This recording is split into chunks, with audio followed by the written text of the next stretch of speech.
Joining me in the studio tonight is the founder of BoxTalk, Ade Oladipo. Ade, welcome to the Global Sports Report. Let's start with the Copa America. Host Chile send a stern warning to the rest of the teams with a 5-0 win over Bolivia. Simple question, can they go on and win it?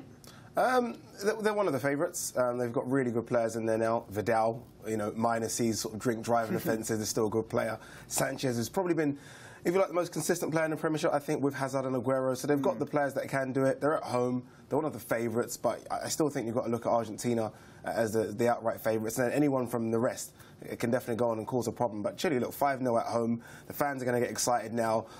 All the crowds are getting excited, so they've definitely got a good chance. Let's turn to, you mentioned Argentina, the other two teams in their group, Uruguay and Paraguay.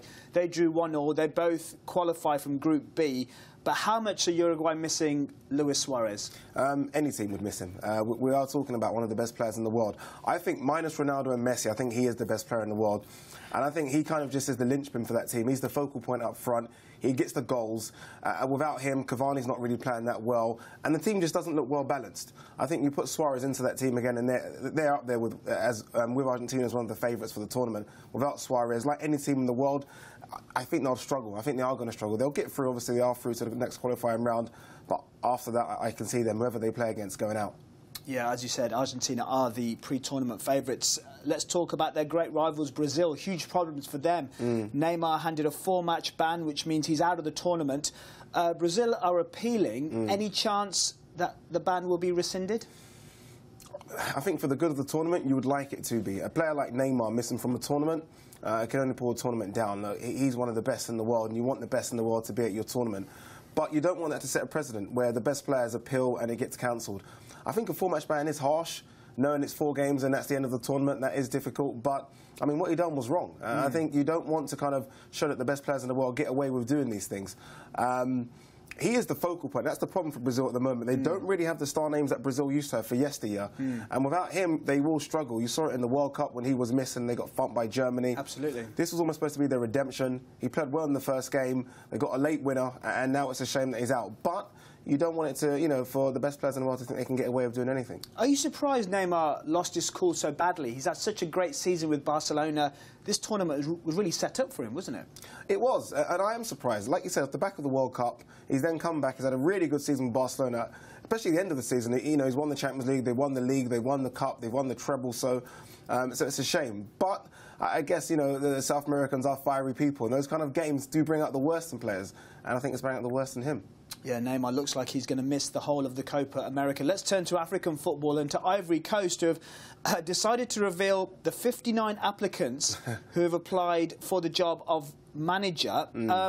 Is this wise to reveal the whole list of everyone who's applied? Not really. I've never known anything like that as well. I mean, you want to know your competition, but you don't want to know all 58 of your competition. What it does show, though, is that African football, it's a place where people go now. I mean, long have been the times where there was no money, or, you know, they were going to get knocked out early in competitions. Ivory Coast are the current African champions. They've got a good team, the likes of Wilfred Boney, and Giovanni up front as well, and the Touré brothers. So you can understand why it is a team that a lot of people would like to manage. But at the same time, 59 applicants, it's far too many, and I'm sure they're going to whittle it down very soon. And just quickly, pretty embarrassing for Stephen Keshi. He's still employed by Nigeria, and yet his name has been revealed on this list. He won't be too pleased, and nor will the Nigerian FA, I suspect. He won't be. I think his contract is up with Nigeria, so they do know what's going to happen with Stephen Keshi. It's not going to be renewed, so I think he's looking for a new job very, very soon. But again, he doesn't want his name to be revealed. No one does, to be fair. But he's not really going to get the job anyway, so I think he's okay. Adi, let's turn to Formula One. Lewis Hamilton on pole in Austria, ahead of teammate Nico Rosberg. Yeah. Despite both spinning in the final laps, nearly giving Sebastian Vettel a chance. This Mercedes domination, is it healthy for the sport? When it's constantly them 1 and 2, 1 and 2, 1 and 2, fighting for pole position, you kind of wonder what the other drivers are doing. And it shows that a lot is now due to the car rather than the driver. And I think they need to kind of look at what they can do to bring the cars a lot closer to make it more competitive, because I think it's turning fans away. Spectators are at its lowest they've ever been in Formula One in the stands, and I think it's also leaving TV as well. So they need to do something to bring it back on a more even playing field, and I think that'll bring fans back again. problems for F1. Let's quickly turn to boxing, a sport close to your heart, of course. Unbeaten Andre Ward back in action.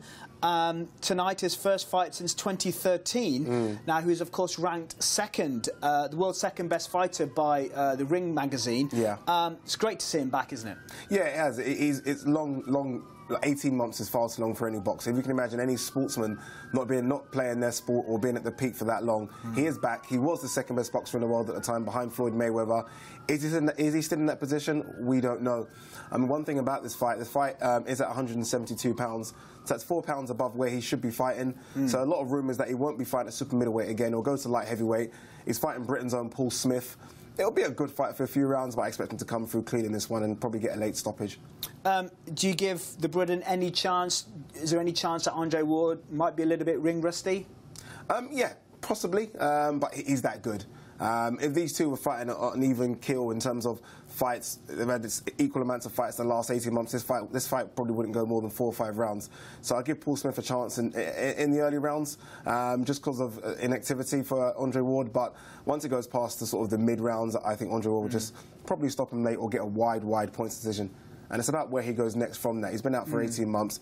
There are rumours of Carl Froch. That probably isn't going to happen. So he's probably going to go to light heavyweight and fight the champion of that weight, which is a guy called Sergey Kovalev.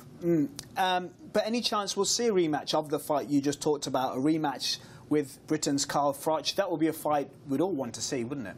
It would be, but I think Carl Froch himself said he doesn't really want the fight anymore. I think he admits that Andre Ward is too good and it's a style that's awkward for him. And Carl Froch is now going to be 38. He's going to be out the ring a year. I'll be very shocked if we actually see Carl Froch in the ring again. I think for a fighter like him not to fight for that long without no injuries or no legal disputes and just not fighting, a year is far too long, and I'll be shocked if he doesn't sort of hang his boots up, so to speak, in the next sort of 3 to 4 weeks. OK, we'll have to wait and see if he does indeed fight Carl Froch, a fight we all want to see.